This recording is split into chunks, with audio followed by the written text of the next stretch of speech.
ইরানের Islamic revolution সংঘটিত হয় 1979 সালে। এই বিপ্লব কোনো মুক্তির বিপ্লব ছিল না, এটি ছিল একটি আধুনিক সম্ভাবনাময় রাষ্ট্রকে জিম্মি করে ফেলার প্রকল্প। শাহের স্বৈরাচার ছিল, কিন্তু তার পতনের পর যা এসেছে তা ছিল আরো দীর্ঘস্থায়ী, আরো নিষ্ঠুর এবং আরো সর্বগ্রাসী এক ধর্মীয় ফ্যাসিবাদ। 1979 এর পর ইরান যে পথে হাঁটতে শুরু করে তা কোনো আদর্শিক রাষ্ট্র গঠনের পথ নয়, এটি ছিল একটি গোটা জাতিকে ধর্মীয় কারাগারে বন্দী করার প্রক্রিয়া।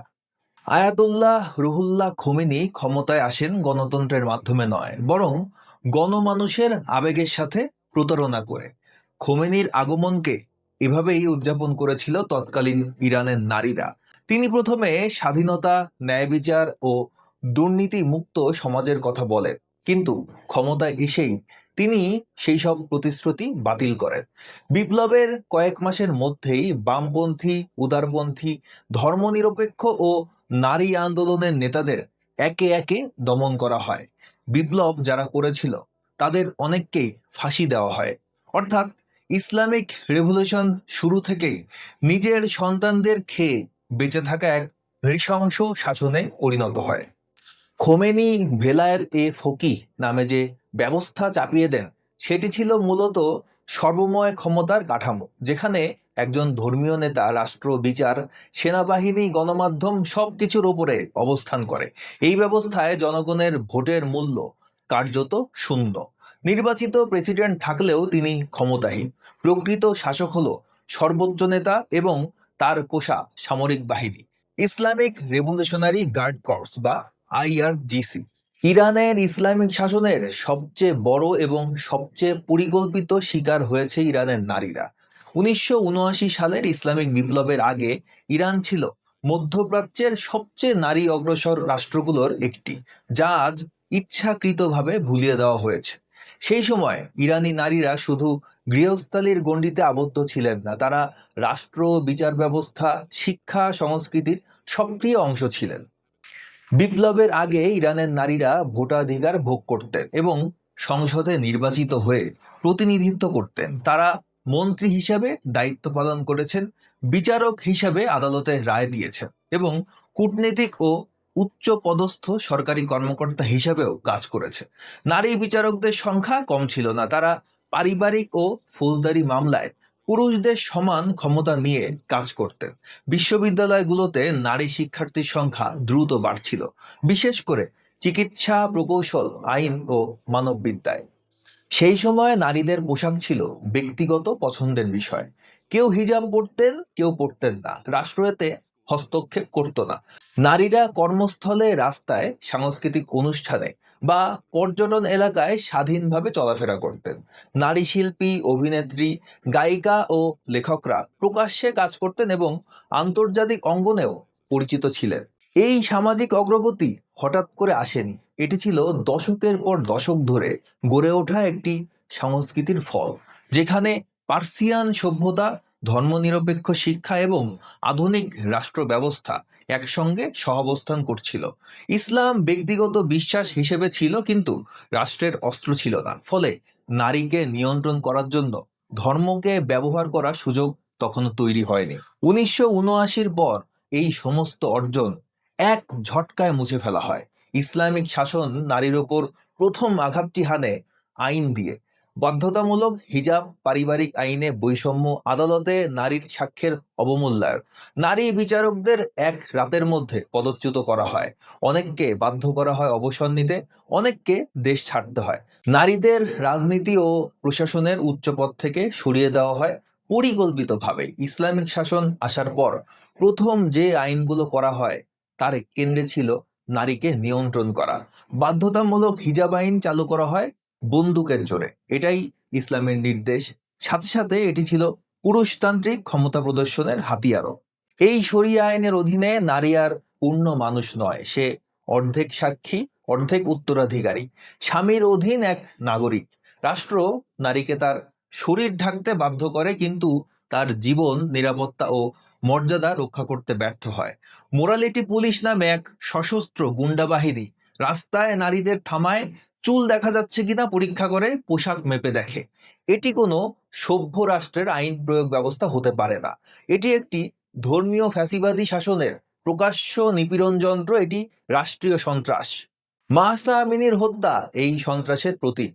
2022 সালে শুধুমাত্র ঠিকভাবে হিজাব না পরার অভিযোগে গ্রেফতার করা হয় 22 বছর বয়সী মাহসা আমিনীকে।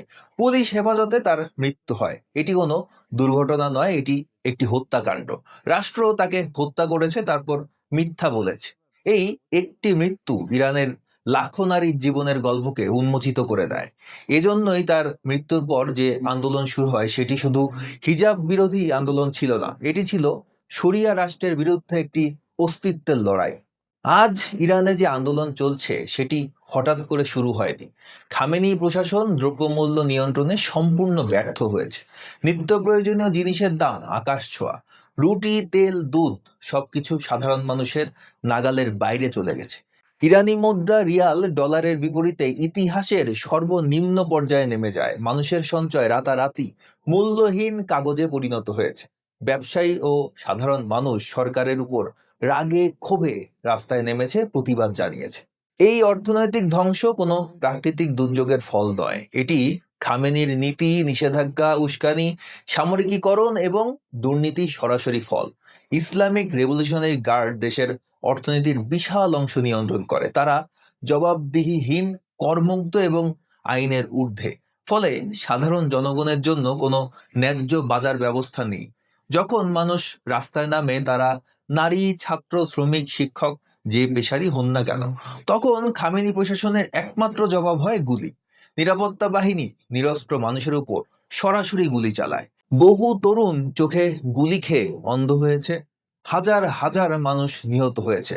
আরো হাজার হাজার মানুষকে গ্রেপ্তার করা হয়েছে। অনেককে মোসাদের এজেন্ট বা বিদেশি ষড়যন্ত্রকারী বানিয়ে ফাঁসি দেওয়া হয়েছে কোনো বিচার ছাড়াই। এই রাষ্ট্র এতটাই ভীত যে নিজের জনগণকে শত্রু ভাবে। ইসলামিক রেভলিউশনারি গার্ড মূলত ইসলামের নামে একটি ক্ষমতাসীন চক্রকে রক্ষা করে। তারা ইসলামকে ঢাল বানিয়ে মানুষ হত্যা করে। এটি কোনো আদর্শিক বাহিনী নয়, এটি একটি পোষা মিলিশিয়া। ধর্মের নামে এই দমন নীতি ইরানে উল্টো ফল দিয়েছে। আজ ইরানের ধর্ম মানে বিশ্বাস নয়, ভয়। অধিকাংশ তরুণ তরুণী, যুবক যুবতীরা আজ ধর্মহীন। আন্দোলনে তারা প্ল্যাকার্ড উঁচিয়ে জানান দিচ্ছে তারা মুসলিম নয়, তাদের পরিচয় একটাই, তারা পার্সিয়ান। তারা ইসলামকে ঘৃণা করে। বহু অ্যাক্টিভিস্ট ও সমাজ গবেষকদের মতে 60% বেশি ইরানি এখন আর ধর্মে বিশ্বাস করেন না। তরুণ প্রজন্ম প্রকাশ্যেই ইসলামী পরিচয় প্রত্যাখ্যান করছে। ইরানে প্রায় 75,000 মসজিদের মধ্যে প্রায় 50,000ই কার্যত বন্ধ বা মুসল্লি শূন্য। এটি একটি ধর্মীয় ব্যবস্থার পতনের চিত্র। রাষ্ট্র যত বেশি ধর্ম চাপিয়ে দিয়েছে, মানুষ তত বেশি ধর্ম থেকে সরে গেছে। রাস্তায় নেমে বিক্ষোভকারীরা ইরানের বর্তমান রাষ্ট্রীয় পতাকা ছিঁড়ে ফেলছে, যে পতাকা আজ ইসলামিক শাসনের প্রতীক। ইসলামী বিপ্লবের পর খোমেনির নেতৃত্বে যেই পতাকায় ধর্মীয় প্রতীক ও আল্লাহ লেখা যুক্ত করা হয়েছিল, সেই পতাকাই আজ প্রতিবাদের আগুনে পুড়ছে। তার বদলে তারা উড়িয়ে দিচ্ছে ইরানের ঐতিহাসিক পার্সিয়ান সভ্যতার প্রতীক সমৃদ্ধ পতাকা, যেখানে সিংহ ও সূর্যের প্রতীক রয়েছে।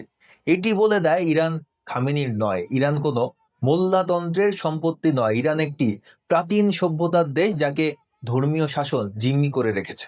একই সঙ্গে ইরানের নারীরা প্রকাশ্যেই হিজাব খুলে ছুঁড়ে ফেলছে, ক্যামেরার সামনে দাঁড়িয়ে ভিডিও করছে এবং সেই ভিডিওগুলো সোশ্যাল মিডিয়ায় দাবানলের মতো ছড়িয়ে পড়ছে। এই দৃশ্যগুলো নিছক প্রতিবাদ নয়, এগুলো রাষ্ট্রীয় ভয়ের অবসানের দৃশ্য। যে হিজাব না পড়লেই নারীদের গ্রেপ্তার, নির্যাতন, এমনকি মৃত্যুর মুখে পড়তে হয়, সেই হিজাবকেই তারা প্রকাশ্যে প্রত্যাখ্যান করছে। তারা জানে এর পরিণতি কি হতে পারে, তবুও তারা পিছিয়ে যাচ্ছে না। এই হিজাব আইনের কারণেই মাশা আমিনী নিহত হয়েছেন। এই একই আইনের কারণে আরো অসংখ্য নারীকে রাস্তায়, থানায়, কারাগারে অপমানিত, অবরুদ্ধ হতে হয়েছে। পিটিয়ে হত্যা করা হয়েছে অনেককে। আজ সেই হিজাবকে ছুঁড়ে ফেলে নারীরা সরাসরি খামেনির ধর্মীয় জঙ্গিতন্ত্রকে চ্যালেঞ্জ জানাচ্ছে। এটি কোনো পোশাক বিরোধী আন্দোলন নয়, এটি একটি দমনমূলক রাষ্ট্র ব্যবস্থার বিরুদ্ধে বিদ্রোহ। এই দৃশ্যগুলো প্রমাণ করে ইরানের নারীরা আর নারী বিদ্বেষী শরিয়া আইনের তোয়াক্কা করে না। তারা আর রাষ্ট্রের ভয়কে ভয় পায় না। তারা জীবনের চেয়ে স্বাধীনতাকে বড় করে দেখছে। তারা স্পষ্ট করে বলছে এই জীবন যদি বন্দিত্বের হয় তবে সেই জীবনের মূল্যই নেই। ইরানের নারীরা আজ শুধু নিজেদের মুক্তি চাইছে না, তারা পুরো সমাজকে মুক্ত করতে চাইছে। তারা এমন একটি ইরান চায় যেখানে নারীকে শরীর দিয়ে বিচার করা হবে না, বিশ্বাস দিয়ে রাষ্ট্র চালানো হবে না, আর ধর্মকে বন্দুকের সঙ্গে জোড়া হবে না। তারা এই ইসলাম ও ফ্যাসিবাদ থেকে মুক্তি চায়, যে ব্যবস্থা ধর্মের নামে মানবতাকে হত্যা করে। খামেনি প্রকাশ্যে বিদ্রোহীদের আল্লাহর শত্রু হিসেবে চিহ্নিত করেছে। এইটা কোনো ধর্মীয় বক্তব্য নয়, এটি একটি হত্যার লাইসেন্স। এই ঘোষণার মধ্য দিয়েই ইসলামিক রেজিম সরাসরি ইরানের জনগণের বিরুদ্ধে যুদ্ধ ঘোষণা করেছে। খামেনির নির্দেশে Islamic Revolutionary Guard Corps IRGC সেনাবাহিনী ও পুলিশকে নিরস্ত্র বিক্ষোভকারীদের উপর সরাসরি গুলি চালানোর অনুমতি দেওয়া হয়েছে। আন্দোলনের শুরু থেকে এখন পর্যন্ত বিভিন্ন মানবাধিকার সংগঠন, প্রত্যক্ষদর্শী ও অভ্যন্তরীণ সূত্রের তথ্য মতে আইআরজিসি ও নিরাপত্তা বাহিনীর হাতে নিহত মানুষের সংখ্যা কমপক্ষে 2,500 থেকে সর্বোচ্চ 20,000 পর্যন্ত হতে পারে। নিরাপত্তা বাহিনীর হাতে গ্রেপ্তার আছেন আরো হাজার হাজার মানুষ। বলা হচ্ছে ইরানে বর্তমানে যা চলছে তা স্মরণকালের অন্যতম বৃহৎ রাষ্ট্র পরিচালিত গণহত্যা। এই রক্তের দায় এড়াতে পারবে না খামেনি। এই হত্যাকাণ্ডের জন্য তাকে ও তার সহযোগী দমনযন্ত্রের নেতাদের একদিন অবশ্যই বিচারের কাঠগড়ায় দাঁড়াতে হবে।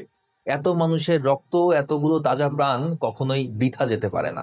ইরানে ইসলামী আইন কোনো ন্যায় প্রতিষ্ঠা করেনি, এটি কেবল ক্ষমতার আইন প্রতিষ্ঠা করেছে।